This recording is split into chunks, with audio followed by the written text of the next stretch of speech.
what should teacher preparedness look like in 2025? What are the top two metrics that we should be looking at?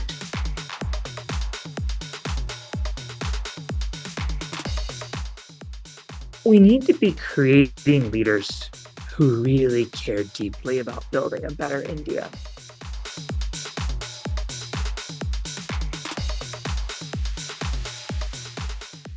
Hello, and welcome back to Changemakers in Education, Learning from the Leaders, the podcast where we meet the people rewriting India's education story.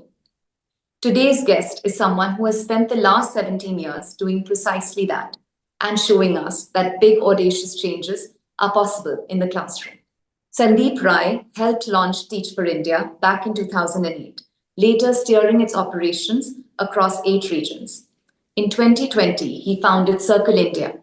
Sandeep sits on the board of I Teach Schools, Sunday Art Class, and TFI, and holds 2 master's degrees from Columbia University as well as the American University.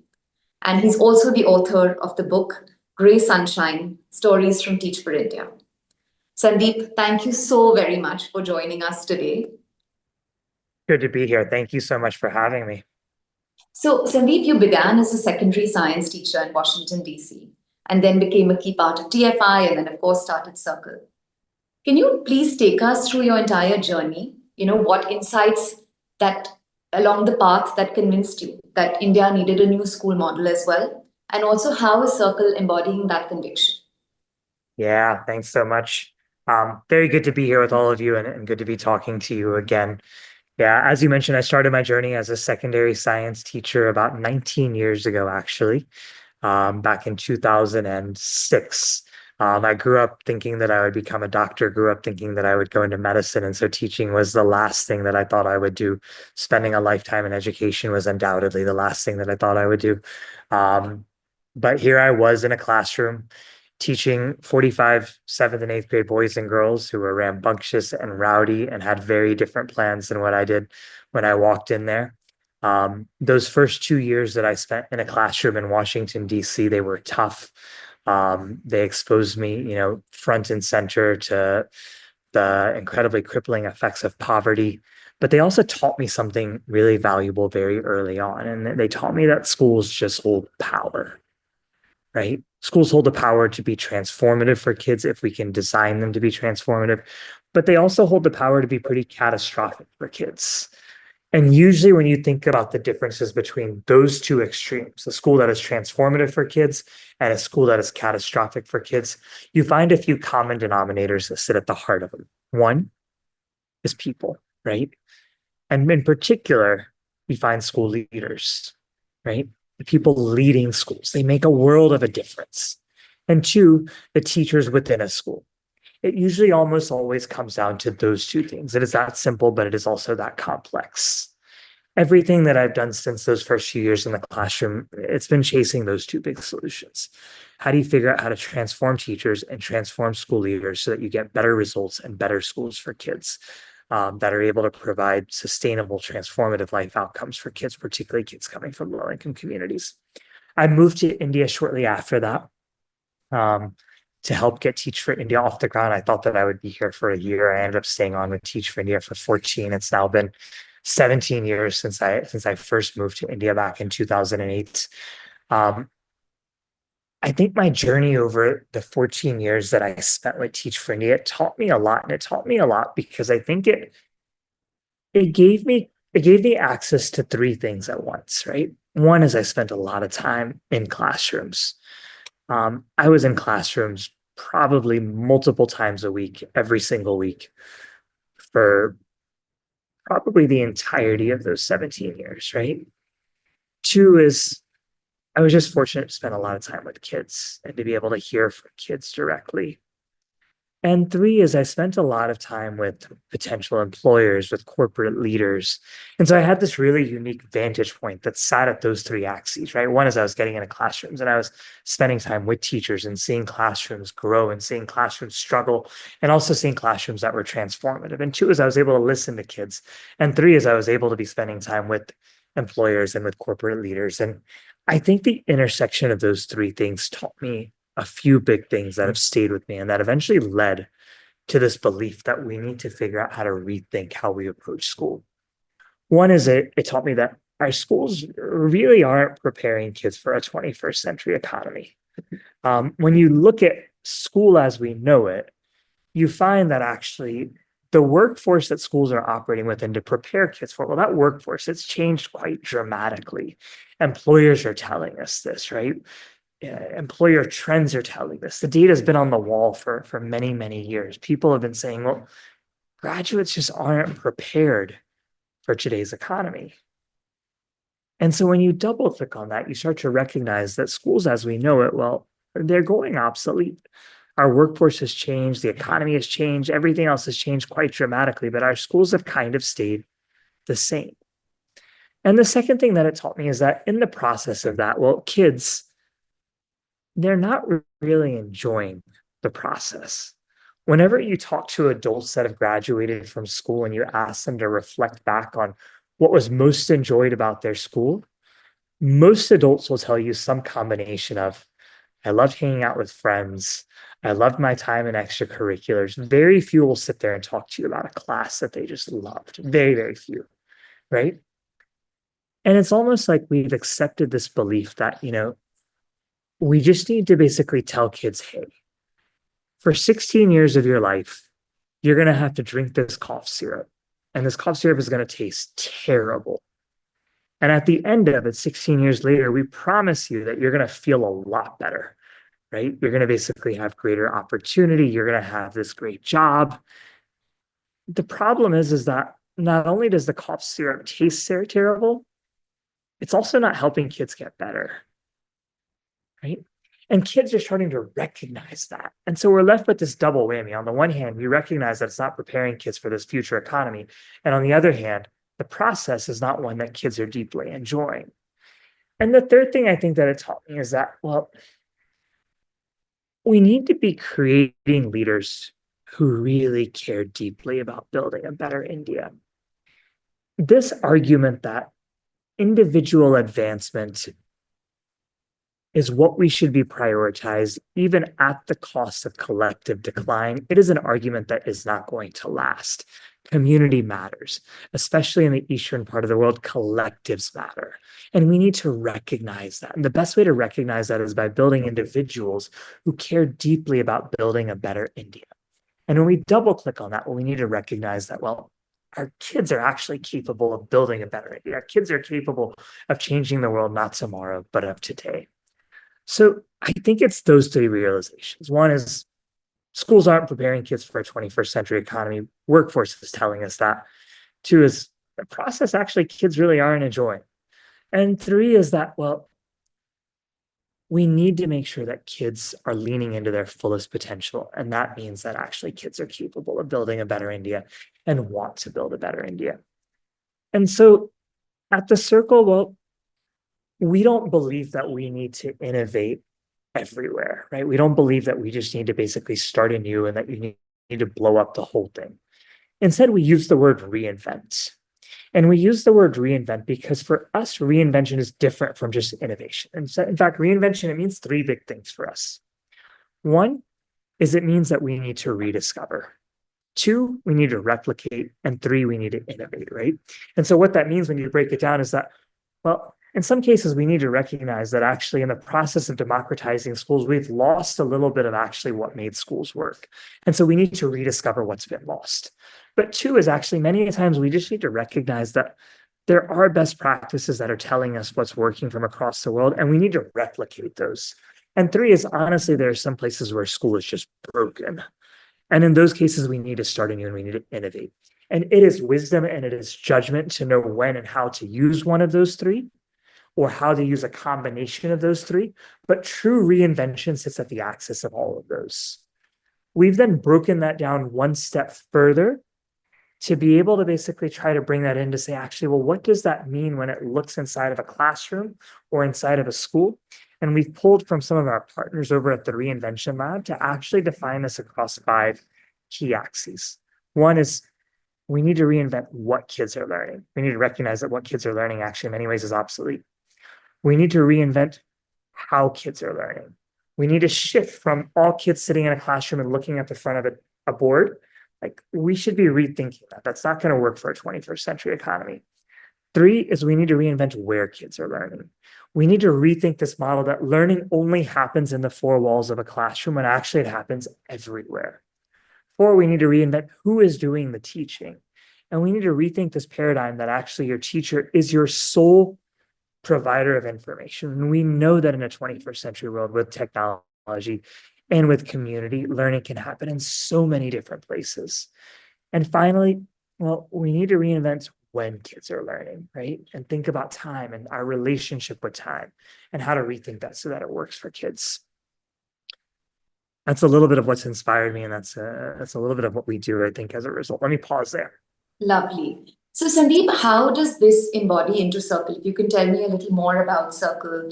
Right now, also, what are the certain specific student outcomes or ecosystem shifts that you all are documenting within the organization?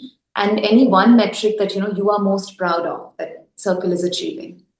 Yeah, totally. So we run a three-pronged model at the heart of what we do, right? One is we run a network of schools and after-school programs that are trying to reinvent what school is so that it works better for kids from low-income communities across India. To do that, we actually run an incubation where we find social entrepreneurs who want to start new schools and who want to start after-school programs. And then we incubate them with us for 2 straight years. And in those 2 straight years, we teach them how do you design a new school? How do you launch it? How do you run it? We teach them everything that they need to know to be able to get a new high quality reinvented school or after school program off the ground. We focus on entrepreneurs who want to start afresh because we believe actually that if you do that, you have a greater chance of reinventing, right? That's part one of what we do.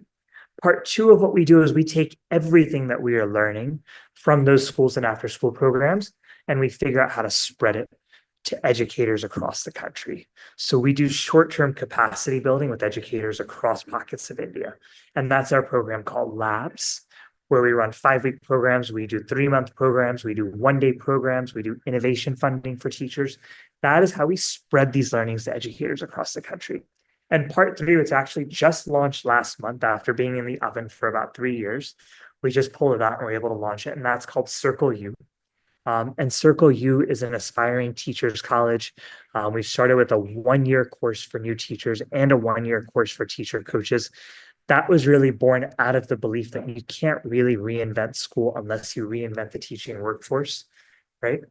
And so we've been running that. We started off with 130 teachers and coaches that are coming from 15 different states. That is very new. That'll be running for the rest of this year. Our hope is to keep partnering with organizations to try to build that. And so actually would love to be able to learn a lot from what you all are doing because you've built so much to be able to fuel that. When I think about the impact, so we now have 31 models across the country serving about 14,000 kids, out of which 10,000 kids are direct. And we feel like that is a number that has grown. Those are running across 15 different states. And yet we're seeing a concentration in a couple of states. We're seeing a concentration of Maharashtra and Karnataka across the Delhi UP belts. And that, when we zoom out, is actually giving us a lot of hope, right? Two is, we've actually worked and built capacity with about 15,000 educators through our work with labs over the last 3 years. 90% of those educators are shifting practice in ways that are meaningful. We have about an 85% return rate, which is making us feel really hopeful. And through our course with Circle U, we just started working with 100 teachers and 30 additional coaches along the way. And so we're going to find out how that starts to be able to grow and develop over the course of the next year. But it's really when you double click on some of what's happening that you actually find the real power of this, right? So I'll give you 3 quick examples to try to illustrate this in different ways. In Madhya Pradesh, we've actually, helped set up a school in Kathiwara, which is a rural district in Madhya Pradesh, about 2 hours from Vadodara, about 4 hours from Indore, serving kids that are coming completely from tribal communities across that area. There's a school that is running in partnership with us. And what's happened is that school is now serving about 150 kids. But what's even more incredible than that, or equally as incredible as that, is that the government has approached that school to say, actually, can we figure out how to send teachers there every single week to shadow, practice, and learn from what is happening? And so we start to see some small ecosystem shifts in ways like that, right? Another quick example is in Uttar Pradesh, in Akbarpur, another school in a rural area, about 2 hours outside of Kanpur. An entrepreneur there has actually developed a school called Sky High, and that is an affordable private school. Right, they're actually running 20% more efficient than the government, and they're producing results that are pretty impressive. Right, you have kids on their way to grade level right now. You have kids outperforming basically schools around them.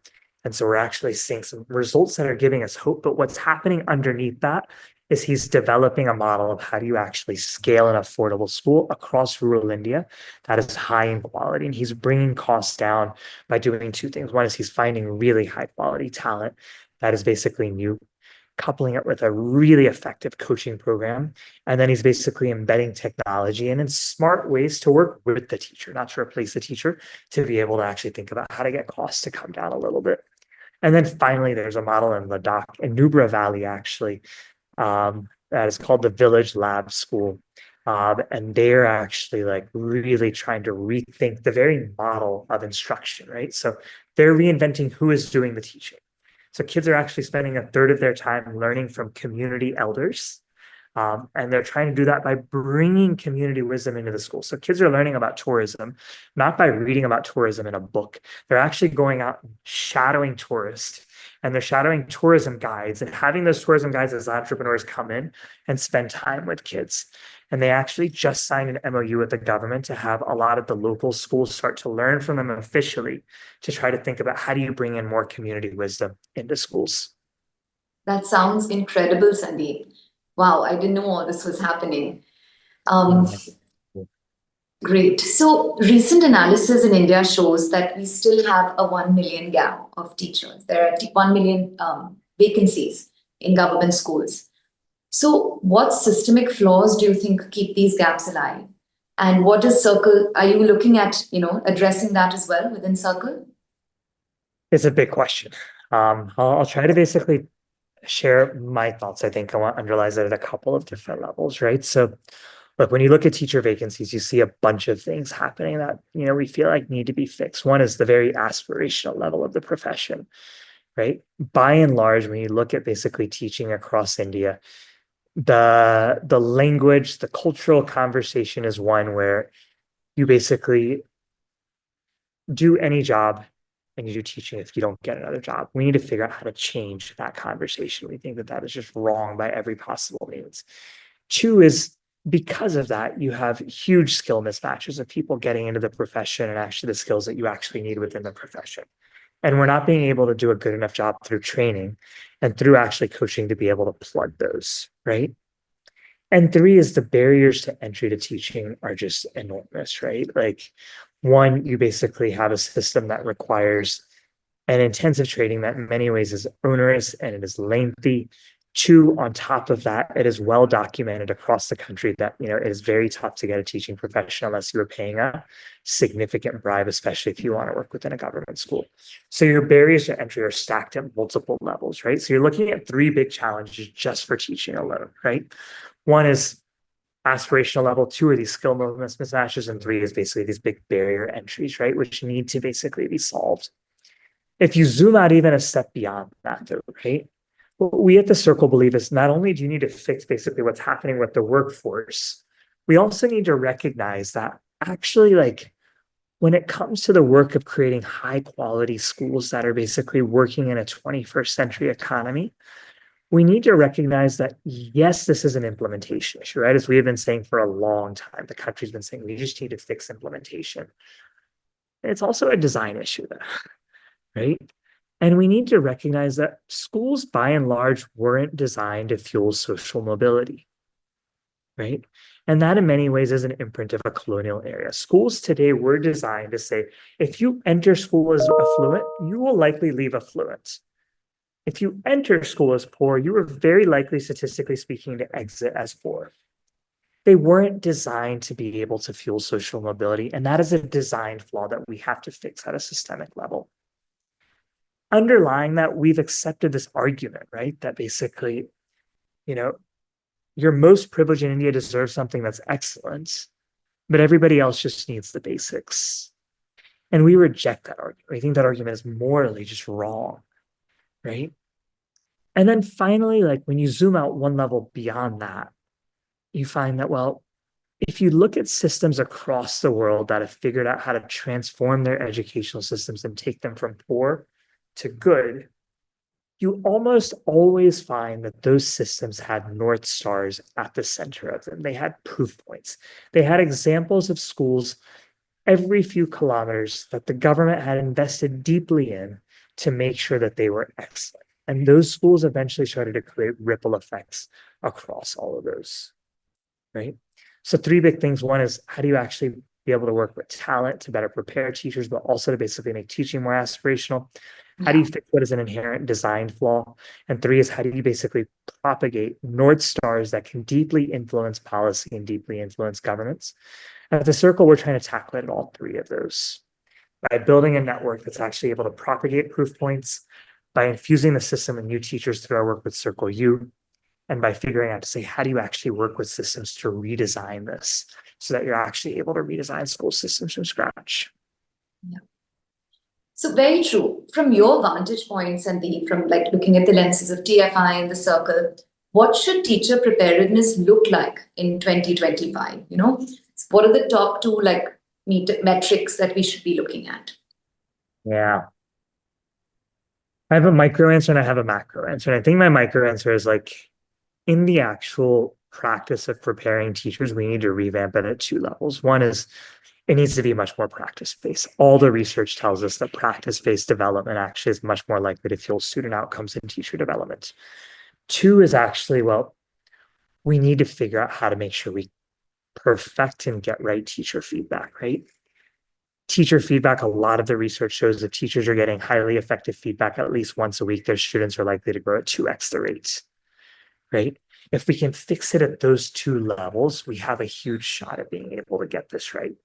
If I zoom out to the macro level, like I think we have to revamp this thing that we call the BEd. I think we need to basically make it a lot less onerous. I think we need to basically make it a lot more relevant. I think we need to revamp how we recruit and select teachers. We need to figure out how do you get rid of the barriers to entry that are there that are preventing that, but also make it much more aspirational. And in doing that, there's a researcher named John Hattie who's actually done a decent amount of research on actually teacher development. And interestingly, his research found that actually, like, if you really want to basically get the most out of developing teachers, you need to do it within the first 5 years of them in the profession, because a lot of the research shows that most teachers, more than 90%, hit a plateau after year 5. And so unless we figure out how to revamp that, we just need to basically figure out how do you get as much teacher development in your first 5 years so you're able to better prepare teachers over time. Excellent. So between policy, pay, culture, and making teaching a highly aspirational job for Gen Z graduates, what would your top three levers be? To make it a highly aspirational job, I think for Gen Z, I think I'll give you 4. Okay. I would invest heavily into rebranding the profession. And I would really basically do a lot of work to basically say, like, how do you rebrand it so it's much more aspirational? I would simultaneously eliminate structural barriers to entry, right? Like, I think as long as it has to be that you have to go to this path, I think the number of people applying is going to basically be much lower. I would figure out how to incentivize teacher performance, right? So that actually teacher performance is tied to student outcomes, and basically you're incentivizing student outcomes. And in that, I would actually institute a growth trajectory for teachers that is based off of meritocracy and not tenure. Right? I do really well. I can actually start to grow, right? Yeah. And fourth is I would invest heavily in management and coaching. I think the more we're able to provide teachers on-site coaching that is highly effective and not basically training where you're basically stacking teachers into auditoriums, the more likely we are to shift outcomes and the more likely we are to shift teacher motivation. And I think now with AI, things like that are much more accessible. Much more accessible. But also when you look at basically like what Gen Z is telling us, what any employee is telling us, right? Like people are telling us, I want work where I'm growing. I want work where I'm getting feedback. I want work where I'm finding purpose. Yeah. the profession is rooted to be able to to provide purpose. Mhm. But if we want people to grow, then we have to figure out like how do you actually provide people on-site relevant feedback, coaches Personalized. that are able to help people make Yeah. sense of their journeys. There really isn't a shortcut around that. Yeah. True. Very true, Sandeep. So, Sandeep, as a founder of various organizations, what advice would you give to young leaders trying to make, an impact in the social world? Stay proximate. I think like look, proximity to communities, proximity to kids, proximity to poverty. I think it matters. I think that it is through the act of listening, of being in communities, of being able to listen to kids, listen to families, listen to parents, that we actually discover solutions. Um, and I think too often, I think people are basically foregoing proximity for other things. And I just think we need to all make it a habit of being as proximate to communities. For people just getting in the field, or for people thinking about getting into it, I think it means teaching. I think it means volunteering. I think it means spending time in classrooms and communities, in schools, weekly, daily. I think learn your craft. I think as you say approximate, right? The faster we do that and the more time we spend doing that, the more likely we are to be able to accelerate progress for India. That's fantastic, Sandeep, and so true. I mean, you have to be close to the cause to learn everything about it. Yeah. What do you see the future of education to be now in India for the next 10 years? How do you see it going? I can tell you what I hope the future of education will be, right? I think that um, I hope we lean into two big things. One is I hope we lean into what the future of work is telling us, right? And there's a lot of trends on the future of work that are telling us that we have to be preparing for a world in which we are co-living with AI. It's telling us basically that like the workforce is changing quite dramatically. It's telling us that things like the gig economy are basically very alive and that are going to be growing even in rural and highly impoverished areas across India.